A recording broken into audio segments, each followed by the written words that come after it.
Thanks for joining me today to learn about InVivoScribe's efforts to apply artificial intelligence to human pathology and molecular medicine.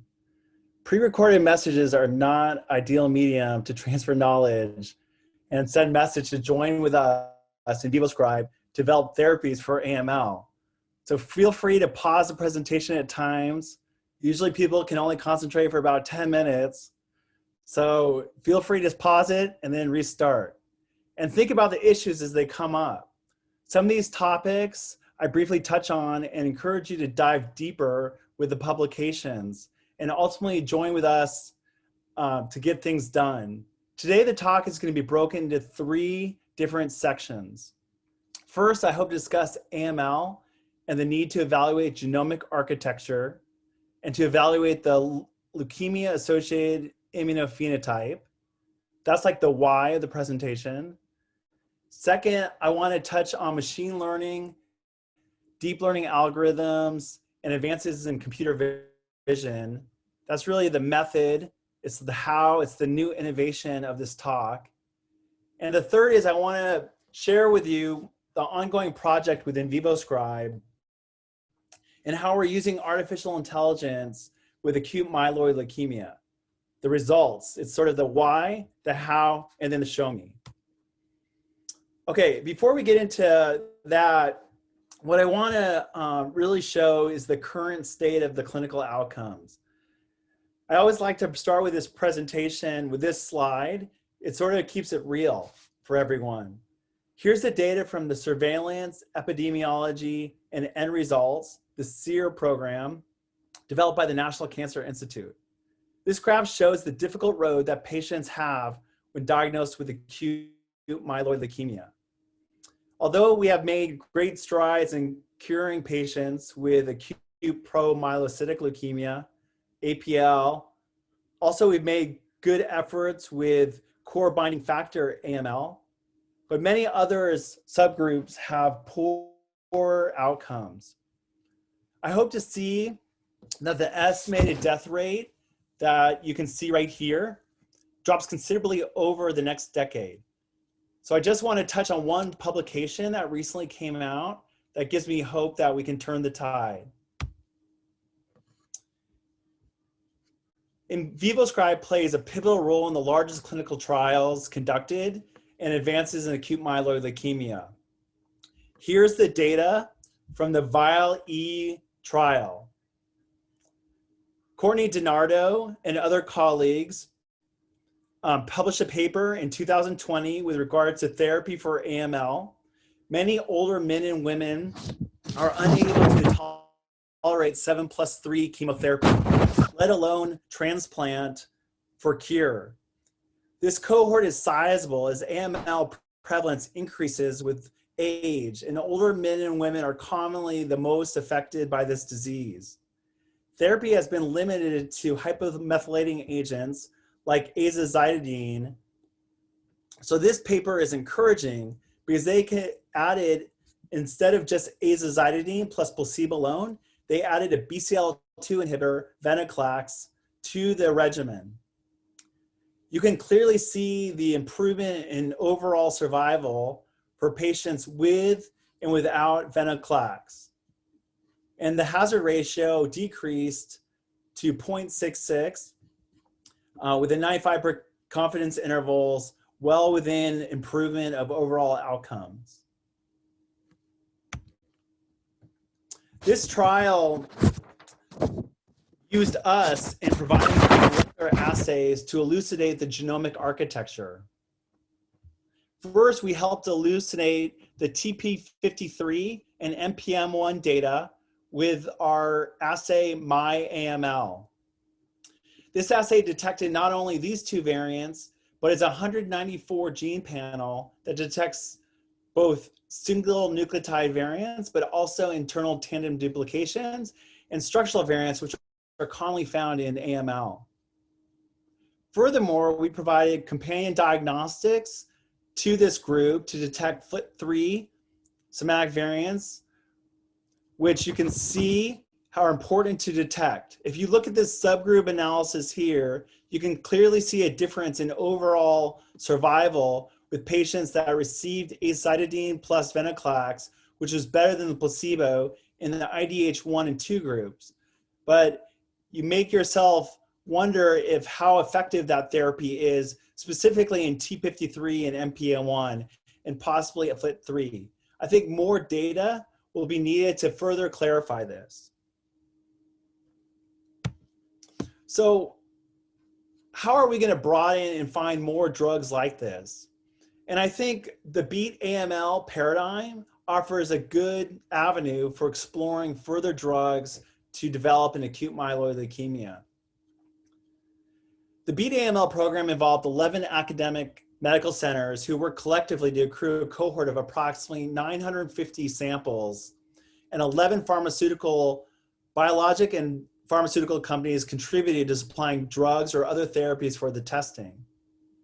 These specimens were subjected to whole exome sequencing, RNA sequencing, and ex vivo drug sensitivity analyses. The majority of this data set was published in October 2018 in this landmark article published in Nature. This manuscript reports on 672 patient specimens, including 622 specimens with exome data, 451 with RNA sequencing, and 409 specimens with drug sensitivity data that could be coupled with the overall data. There was 30,000 phenographic data points involved: demographic, diagnostic information, hematology, chemistry labs, and other extracted fields from pathology and cytopathology genetics reports, as well as treatment outcomes. To expand a little bit on the drug screen, it was an ex vivo functional drug screen on freshly isolated mononuclear cells from AML samples. In brief, 10,000 cells were arrayed into 384 well plates, like this one shown in this slide. It contained 122 small molecule inhibitors. This panel contained graded concentrations of drugs with activity against AML samples measured. Master plates were created by distributing a single agent per well in a 7-point concentration series created from 3-fold serial dilutions of the most concentrated stock, resulting in a range of 10 micromolar to 0.0137 micromolar for each drug, except for a few like dasatinib, ponatinib, sunitinib, and YM155, which were plated into the concentration range. Cells were then seeded into this well assay, and after 3 days of culture, MTS reagent was added. The optical density was measured at 490 nanometers, and raw absorption values were adjusted to a reference blank value and then used to determine cell viability. Here's some of the example of the outcomes of these experiments. What you see here is a volcano plot. Volcano plots represent a useful way to visualize the results of different expression analyses. A volcano plot represents MANOVA results showing the magnitude on the x-axis, either benefit or resistance, and the significance of those findings on the y-axis. You can see that this is log proportional and its inverse, where greater increase represents increased significance. Each circle size represents essentially the amount of mutant cells that were screened for each drug. The dashed line right here is the Benjamin-Hochberg multiple testing correlation for significance. And only significant associations are either colored red or blue to score corresponds to sensitivity or resistance. So Jeff Tyner and his colleagues note that Beat AML 1.0 was just a start. And the investigators want to add further studies with different assays in the future. And that's where I think InVivoScribe comes in with a new novel assay that can be on a large scale. We call it the IVS apoptotic viability drug discovery pipeline assay. Essentially, we are in almost every part of the world. InVivoScribe has labs in North America, Europe, China, Japan, And we need assays that can perform across an entire company. We see AI that can help with this mission. What we see is that we will take patient samples, calculate the viability, but not only the viability, but also viability is a more complex than just binary yes, no, that there's also apoptosis involved. And we can look at both viability and apoptosis. So our assay goes beyond just the well that you saw in the past with the previous slides. We also can elucidate the leukemic-associated immunophenotype, as well as elucidate the genomic architecture with the European Leukemia Net stratification. So we not only combine flow cytometry data with NGS data to see what happens with that when we use a therapy X with some drug or a combination of drugs and see the before and after. So let's look at this a little bit more in detail. This flow assay will explore phenotype by looking at the pre-exposure singlet viability of the cells. Then we will look at the percent blast clone 1 viability and apoptosis, as well as the leukemia-associated immunophenotype, the characteristics of that blast. We will also then look at if there are other blast clones that are present in the samples. Then we can compare what the therapy does to the different blasts and really dive deep into the clonal architecture and what's happening with each clone. So again, what the issue becomes though is why add flow to this assay and drug development pipeline? And I think I was really struck by the finding of this recent article that was published in the New England Journal of Medicine named Molecular Minimal Residual Disease in Acute Myeloid Leukemia. Specifically, this multi-parameter flow cytometry is increasingly used method for predicting relapse in patients with AML who are in complete remission. These investigators compared next generation sequencing assays with molecular flow cytometry data in patients that had non-DTA mutations. DTA is DMT3A, TET2, and ASXL1. The representative subgroup of 340 patients was used in this study. Concordant results of either detection or no detection on both assays was found to be 69.1% of the patients. 30 patients with detection and 205 with no detection, whereas persistent non-DTA mutations were detected only on sequencing in 64 patients and on flow cytometry in 41 patients. The 4-year relapse, which you see here, was 73% among when both assays were positive. It was 52.3% among those who had residual disease on sequencing, but not on flow cytometry, where it was just almost equivalent, 49.8% among those who were NGS negative and molecular flow cytometry positive, multi-parameter flow positive. And then you can see a discordant result here, one that's really highlighting, is that if they're both negative on both NGS and multi-parameter flow cytometry, the outcome is much better. 26.7% only relapsed. In a multivariate analysis that combined the results of sequencing and flow cytometry, the combined use of the two assays for the detection of residual disease confirmed independent prognostic value with respect to the rate of relapse. One of the advantages of flow cytometry might have been that NG assay was limited to only looking at single nucleotide variants. No insertion deletions or translocations were evaluated in this assay. However, IVS can do both with the MyMRD assay that's been used in clinical trials and the assay FLT3-ITD. The FLT3-ITD assay was published in the Blood Advances, and I encourage you to read that paper for full details. But it can it essentially, we can detect complex mutations and variants that other groups have not been able to replicate or do.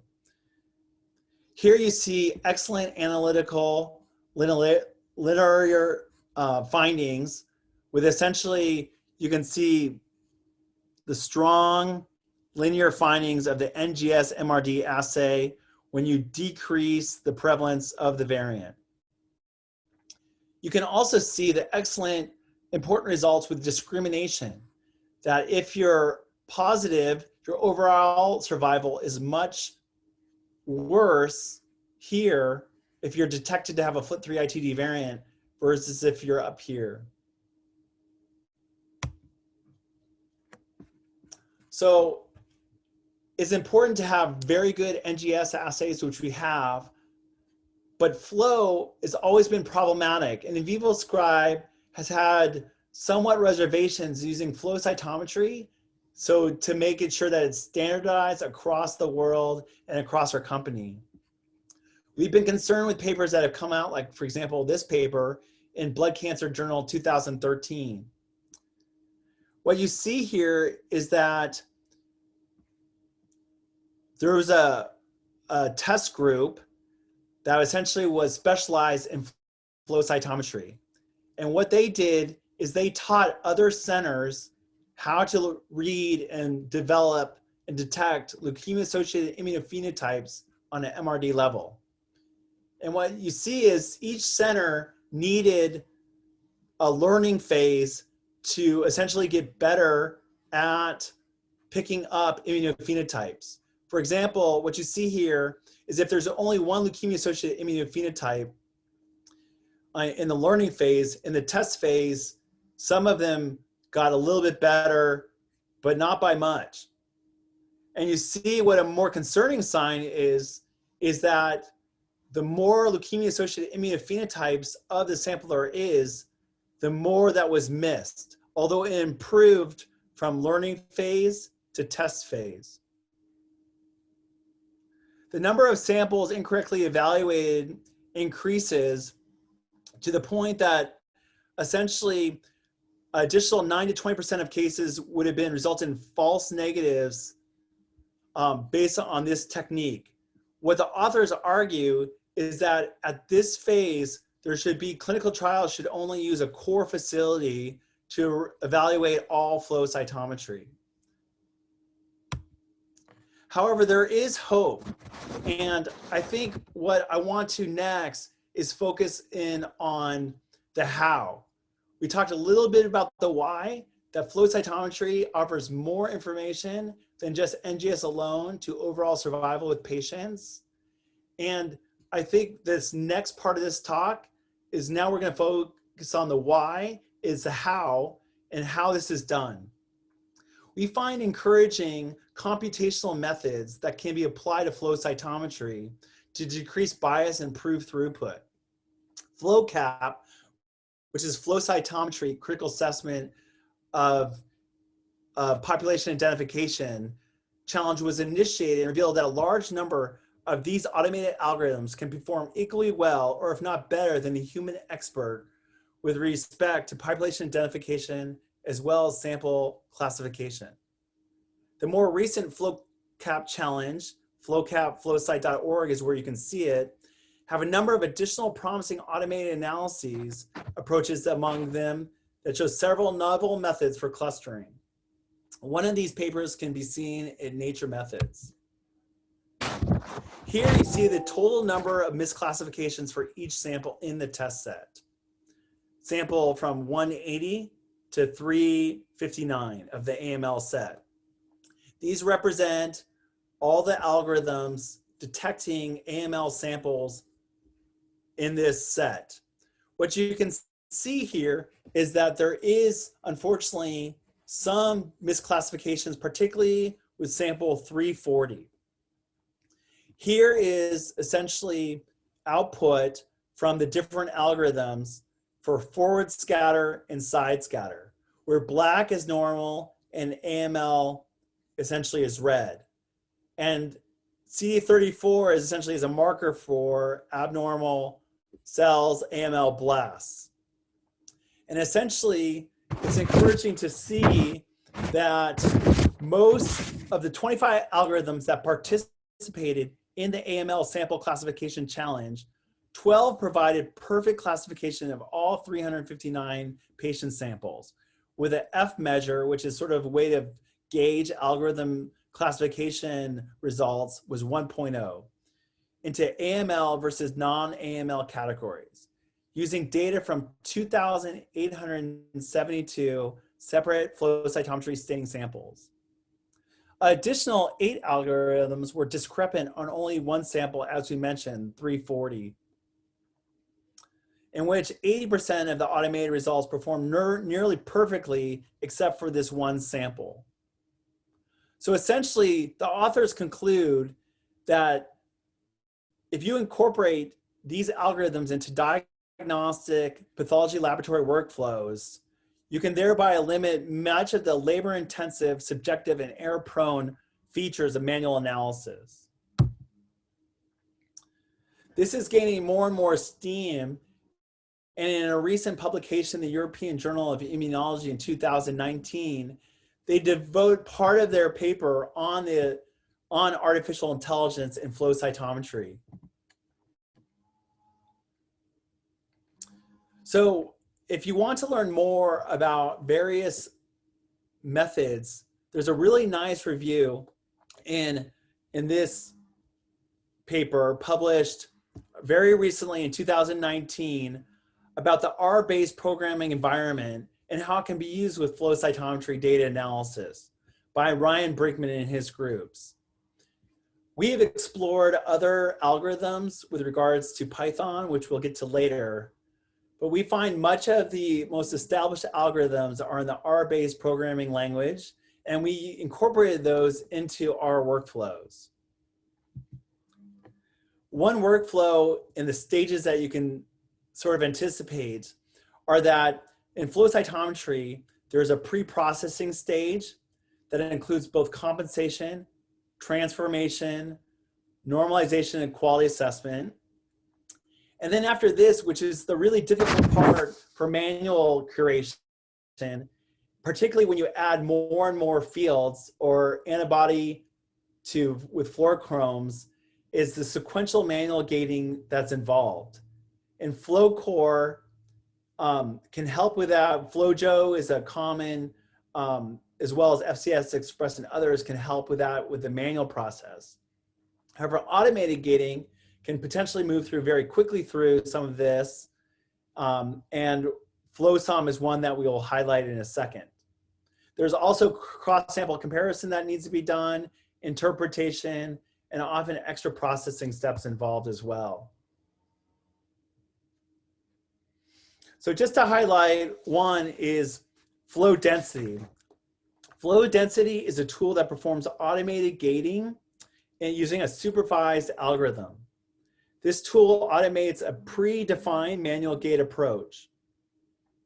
It is important to underline that the user must know the gating strategy involved. The algorithm is based on sequential bivariant gating approach that generates a set of predefined cell populations. Flow density estimates the region around the cell populations by using a characteristic of the marker density distribution, where flow density evaluates the best cutoff for each marker. Essentially, when you use flow density, you're looking at the peaks and the valleys and separating cell populations by those to isolate the populations of interest. This was developed by Ryan Brinkman's group, and this is the landmark paper that was used. Another commonly used algorithm that is used in this space for computational R-based approaches to flow cytometry data is FlowSum. Tools based on artificial neural networks used in an unsupervised context have been recently developed, like FlowSum. FlowSum uses a minimal spanning tree visualization as the SPADE algorithm. However, while SPADE uses hierarchical clustering, FlowSum is based on self-organizing maps that are artificial neural networks used in unsupervised contexts. A recent comparison of FlowSum with other 17 clustering methods found FlowSum as the best one in terms of performance and runtime. In particular, FlowSum is helpful for detection of rare populations like MRD and AML. And it also, though, requires the important step of setting up the start parameters. It's an ideal tool for performing rapid exploratory analysis of large data sets due to this fast runtime, but you manually need to select the optimal number of clusters to be predicted, especially when the aim is to detect rare populations, which is problematic. Multiple random starts of bootstrapping and resampling are also suggested as well. So to look at that in a more closer context, what you see is FlowSum takes flow cytometry data in the read input, compensates and transforms and concatenates into a scaled data frame. Then what it does is you can imagine that all the cells are in this random order. And what the self-organizing map does is it brings into a map that can be seen by basically computer vision or humans, where it optionally compares with manual gating. Then once you have the cell populations in a self-organized map, then you can put it into a minimal spanning tree where it connects every node of the self-organizing map together. And these results are comparable to another computational method called SPADE. Finally, because there are on average about 100 different clusters, what you want to do is meta-cluster so you can identify actually cell populations. And that, for example, would bring all of these clusters into a meta-cluster and maybe these two into meta-cluster, where you can identify cell populations like monocytes, lymphocytes, and other cell populations of interest. However, what we have found is, although these techniques have been shown to be extremely helpful in identifying of cell populations and discrimination, there are potentially more powerful deep learning algorithms that can go much farther in the use in flow cytometry. And that's what the method that we have developed at InVivoScribe is. We not only use machine learning approaches in our flow cytometry analysis, in our apoptosis viability assay, but in deep learning computational methods as well. There's been essentially a movement over the past 60 years from general artificial intelligence that stirred excitement into well-proven machine learning algorithms began to flourish. And then now with NVIDIA cards and improvements in computation and algorithms, and frankly, a lively community, there is now deep learning APIs that can be used to create impressive outcomes. If you're interested in deep learning, I suggest you go to a publication review published in Nature by sort of the fathers of deep learning, Yann LeCun, Yoshua Bengio, and Jeffrey Hinton. Many others in the field have contributed as well, but this is a landmark article that helped describe sort of the important key breakthroughs in the field. Particularly, if one wants to fully understand deep learning, one needs to understand linear algebra and solving the backpropagation and gradient descent issues that were solved by using methods like this. There was also, what was found was using convolutional neural networks, one could develop the computer sense of vision, where essentially where you can take a dog and identify and extract successive layers of feature extraction, where when flattened out can help the computer decide what type of animal. And it can pick up things like red. Basically what you do is take a picture and you separate into RGB fields, and then you put it through a convolutional neural network. What's just really exciting is essentially you could take flow cytometry data, like you can take this picture, allow the computer to see it through a vision in a deep convolutional neural network. And then it can help, based on the discrimination, you can teach the computer how to talk to humans with a language generator through a RNN, and then essentially develop, for example, the computer can see data and says a woman is throwing a frisbee in a park. Or you could imagine one day a computer seeing flow cytometry data and saying that this is a AML sample with this associated leukemia associated immunophenotype with the following characteristics and cell populations viability. So that's what we're working towards to develop. What we use, and there are other choices in this space, particularly one from Facebook. This is from Google named TensorFlow. This is basically an end-to-end open source machine learning platform that we've used, like many other companies, in implementing deep learning into workflows. This is a high-level API that is readily accessible, although it can be also vastly manipulated with very basic structure as well.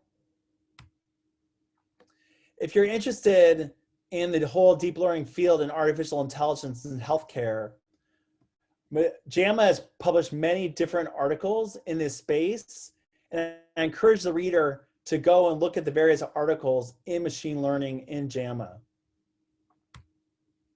One excellent paper that has been recently published by Lily Peng and the group from Google essentially tells readers how to critically evaluate data from machine learning or deep learning algorithms. Particularly, they focus on the known concepts in model development of discrimination and calibration. And this is an excellent paper that one may want to review in the future.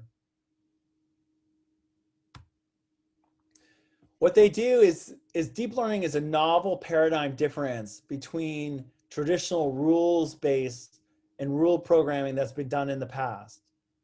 For example, with the logistic regression models, you can take patient clinical data, extract different factors and risk factors, and then weight each risk factor by a certain weight and come up with an overall integrated risk estimate. Deep learning models are different, where they can take a data like an image or flow cytometry, extract various layers of features through an n amount of feature extraction, combine those features and give them weights with input values, and come up with an integrated risk estimate, which is fundamentally a different model in development than logistic regression model, where essentially is you build on layer after layer after layer after layer after layer into something that can be seen by a computer.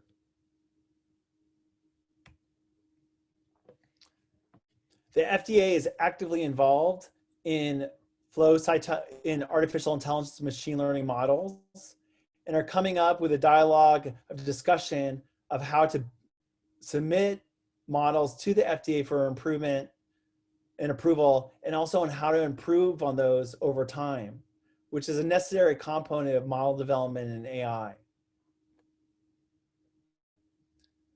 What we do at InVivoScribe is we like to build our assays with the rigor that they could potentially be submitted to the FDA for approval in a 510K regulatory pathway. Fortunately, this is just a small list of the artificial intelligence and machine learning based software devices that have been approved by the FDA in 2017 and 2018. And we're using what we've seen with submissions as somewhat of a blueprint, and as well as our own thoughts on this process to eventually potentially submit to the FDA in a regulatory pathway manner. If you're interested in deep learning and model development and how to create the best model for your classification or other task, I encourage you to go to this website, where if you essentially can hit play and play around with epochs, learning rate, activation formulas, regulation formulas, and see how it performs with various features to different types of layers and how many layers to ultimately output, and differentiate between this binary classification of blue with this other the color, and how it can discriminate between the two, where you can where you can affect batch size, noise, and ratio of training and test data. This model's helpful to visualize how these parameters can change and affect your own model. So that's sort of the how. So that was the second part of this talk. The last part of this talk, I'd like to specifically focus on the three primary aims of the MyFlow apoptosis assay and show you some results and what we've obtained with our assay. So again, we need a standardized, cost-effective, rapidly employed, essentially algorithm model that we can use across the world with our InVivoScribe company. And we want to see that it can calculate singlet viability calculations just as well as a manual InVivoScribe approach. We then want to demonstrate that it can identify all the cell populations of interest in the flow cytometry data. And then ultimately, we wanted to elucidate and tell us the clonal leukemia-associated immunophenotypes of each blast clone and the viability of that clone. So the approach for the singlet viability helps them use different algorithms, but one particular main component of that is using a flow density type approach where you can look at essentially apoptosis and viability. And here in this box represents viable cells that have no evidence of apoptosis. Whereas this box is early apoptosis, and then cells go through a natural progression into basically dead cells or debris that are non-viable in late apoptosis. So here's a comparison of viability, no apoptosis, outcome, phenotype, comparing the InVivoScribe manual approach that we use with flow technologists and hemopathologists, which is our regular workflow, compared to a viability artificial intelligence method. And what you see is essentially perfect Pearson correlation. I think it was like 0.998, so we rounded to 1. You can see that's statistically significant, and we have a wide range essentially of the viability from 0 to 100%. And we just didn't focus on a narrow range. So it has an excellent calibration across our samples. So this was an extremely encouraging event that we found. And it made us think that we have an artificial intelligence algorithm that we can use to speed up the throughput of our flow cytometry pipeline, and that it can clearly calculate the viability no apoptosis of the cells in each sample. Next, I want to switch to cell population identification. What we see here is a classic lymphocyte, and with a little bit of training, most medical students can clearly see this as a lymphocyte and this is a red blood cell. And sometimes it's interesting that what humans think is easy is actually could be quite difficult for computers to do. But computer computational or computer vision has developed to the point where we have implemented it well into our algorithms. But you need to be careful about computer vision. For example, I was working with a resident the other day who wants to go into rheumatology and is a third-year resident. And he hasn't seen hemopathology slides in a couple of years. And he easily identified, and if you try to guess on your own, what's unique about the cells is obviously, if you've been trained in any types of hemopathology, is our rods here, which is classic for AML. And so this is fairly easy to do for a human, but can be quite difficult for a computer to pick up on. So what flow cytometry typically does is, for cell population identification, a classic gating approach is to take nucleated cells and use a side scatter area with a CD45 expression fluorescence, and to look if there's no CD45 or dim or bright. And by gating into different gates, you can essentially see different types of cells. Side scatter is a good barometer for essentially the complexity of the cell itself. And you can clearly see a lymphocyte is pretty homogeneous, where the nucleus is about the size of a red blood cell, a little bit of cytoplasm. So that has low side scatter. Where a really complex cell with granules found in eosinophils is way out here. So essentially, granular cells like mature neutrophils and eosinophils have high side scatter, whereas monocytes have a little bit more than lymphocytes, so they're a little bit to the right. They have approximately the same CD45 expression, whereas basophils have slightly less CD45 expression and are more homogeneous than an eosinophil or a neutrophil. So essentially the question is, can you teach a computer to be able to see each type of these cell populations, not by using a flow density approach, but using a deep learning computer vision approach?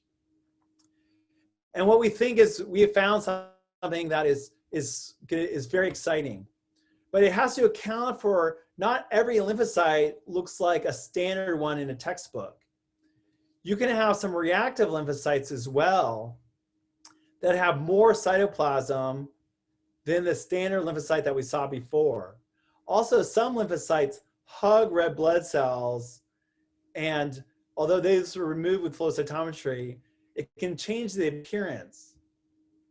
So essentially, can a computer that essentially looks at a matrix or array of numbers, can it extract features from these essentially data and identify a lymphocyte?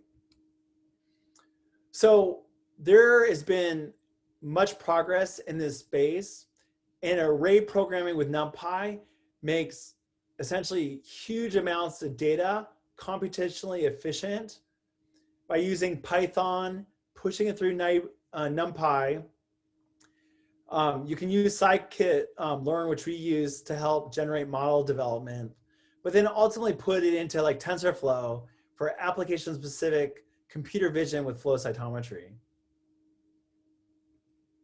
So this aim of this project was essentially, can we take flow cytometry data, put it into a TensorFlow model, and then identify cell populations like previous algorithms did with a flow cap. And what we see here is we're on the right path. Part of it has to do with what we define as a lymphocyte. So our initial model one, we wanted to see if it could pick up normal lymphocytes. And what we see here is a Pearson coefficient of 0.72 over 650,000 data points or cells. And there's two large aggregates that were slightly off. In fact, if you remove those two, you get a nice agreement between essentially manual calculation versus an automated deep learning approach with 550,000 cells. So when we look at the outlier group, though, we're heartened to see that it didn't want to basically state that all the lymphocytes were normal. So outlier number one, we were off because essentially the computer picked up on the normal lymphocytes, but the manual curation of it said that the population was much more prevalent. And we have not designed our model to pick up on lymphoid neoplasia, but wanted to test it. And you can see that there's quite a bit of immature lymphoid precursors involved that were picked up in this gate. And so that necessarily there isn't actually a disagreement with this sample, because essentially this sample is at this point in the 200,000 range, because many of the cells, when you subtract the abnormal cells out, it's more proportional to the general findings. So that leaves the next outlier here. And with outlier 2, we essentially need this edge case. We need to further fine tune and expand our lymphocyte computer vision, where there were dimmer lymphocytes that were picked up and said to be lymphocytes by manual curation, but the computer wasn't to pick that up. So we may need to subgroup analysis of normal lymphocytes, atypical lymphocytes, and lymphocytes that are definitely concerning for blasts. And we are further going to expound on the model complexity as we go into the future. But looking at normal lymphocytes, and if you find that, there's excellent Pearson correlation of essentially 0.98 between manual methods and automated. I think this is my most favorite slide of all. This shows the in vivo scribe flow team that I am happy to be a part of. Rob, essentially, Andrews is our head manager and lead on the flow cytometry team in regards to the operations. Swati Shah is our lead hemopathologist, especially in flow cytometry. Robert Apolido is our flow cytometry scientist that helps make sure everything gets done correctly and follows the standard operating procedures. And Alyssa Zlodnicki, excuse me, Alyssa, essentially is our data scientist and specializes in Python and data models to help bring the computations to life. So I want to thank our team for helping to bring this together. But ultimately, the most important is you, the partnership. And so I hope you learned today that InVivoScribe is a long-standing expert in molecular diagnostic products with the VIAL-E project and in the heme space. It's now emerging the flow immunophenotyping is essentially a very important aspect that we're bringing in a highly standardized way into InVivoScribe family. And we want to help predict clinical response and better drug response outcome with it. I didn't show you, but we have much more complex assays and flow cytometry. And I encourage you to contact InVivoScribe if you're interested in flow cytometry with not only viability and apoptosis, but also with diagnostics with regards to AML and other lymphoid neoplasms, as well as the detection on an MRD level as well. Finally, we want to encourage you to contact us if you have any questions or further comments in regards to this presentation or any other aspects of InVivoScribe. I look forward to hearing from you, and I'll answer you directly if you reach out. Please follow the essentially links to contact us about this or any other project of InVivoScribe. I also want to thank you personally for sticking with this presentation. I hope for your safety and production and improvement in the lives of people with AML. Thanks a lot.